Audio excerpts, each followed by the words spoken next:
اعوذ باللہ من الشیطان الرجیم بسم اللہ الرحمن الرحیم يا أيها الذين آمنوا إذا لقيتم الذين كفروا زحفا فلا تولوهم الأدبار ومن يولهم يومئذ دبره إلا متحرفا لقتال أو متحيزا إلى فئة فقد باء بغضب من الله ومأواه جهنم وبئس المصير فلم تقتلوهم ولكن الله قتلهم وما رميت إذ رميت ولكن الله رمى وليبلي المؤمنين منه بلاء حسنا إن الله سميع عليم ذلكم وأن الله موهن كيد الكافرين إن تستفتحوا فقد جاءكم الفتح وإن تنتهوا فهو خير لكم وَإِن تَعُودُوا نَعُدْ وَلَن تُغْنِيَ عَنكُمْ فِئَتُكُمْ شَيْئًا وَلَوْ كَثُرَتْ وَأَنَّ اللَّهَ مَعَ الْمُؤْمِنِينَ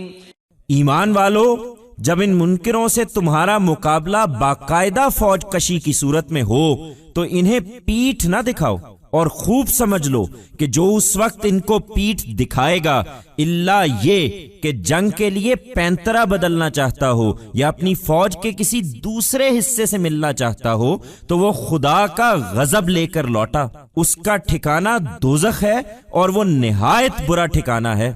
ایمان والو، تم کیوں جان چراؤ جبکہ تمہاری طرف سے خدا لڑتا ہے؟ سو حقیقت یہ ہے کہ اس جنگ میں تم نے ان کو قتل نہیں کیا بلکہ اللہ نے ان کو قتل کیا ہے۔ اور اے پیغمبر، جب تو نے ان پر خاک پھینکی تو تو نے نہیں پھینکی بلکہ اللہ نے پھینکی ہے، اس لیے کہ منکروں کو اپنی شانیں دکھائے اور اس لیے کہ مسلمانوں کو اللہ اپنی طرف سے اچھا انعام عنایت فرمائے۔ بے شک اللہ سمیع و علیم ہے۔ یہ جو کچھ ہوا تمہارے سامنے ہے، اور اس کے ساتھ یہ بشارت بھی کہ اللہ ان منکروں کی تمام تدبیریں بیکار کر کے رہے گا۔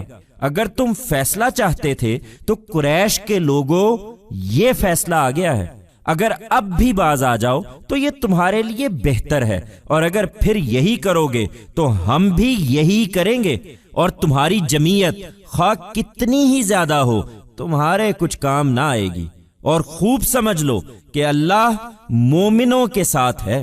Believers. When as an organized army you meet these disbelievers, do not turn your backs to them. And, fully understand that, whoever turns his back to them at that time unless it be a stratagem of war or to retreat to a part of his army, he returned with God's wrath. His abode is hell, and very evil is that abode. Believers. Why should you show reluctance when God fights from your side? So, in reality, you did not slay them in this battle, it is, in fact, God who has slain them, and, O Prophet, when you threw dust on them, it was not you but God who has thrown it to show various aspects of his majesty to the disbelievers and to grant a goodly favor from himself to the Muslims. Indeed, God sees and hears all. All this that happened is in front of you, and with it this glad tiding, also that God shall certainly humble all the plans of these disbelievers. If you had wanted a judgment, then, O people of the Quraysh, this judgment has arrived. If even now you desist, it is better for you, and if you do it again, we shall also do it again, and your group, however large it may be, shall not be of any benefit to you. And fully understand that God is with the believers.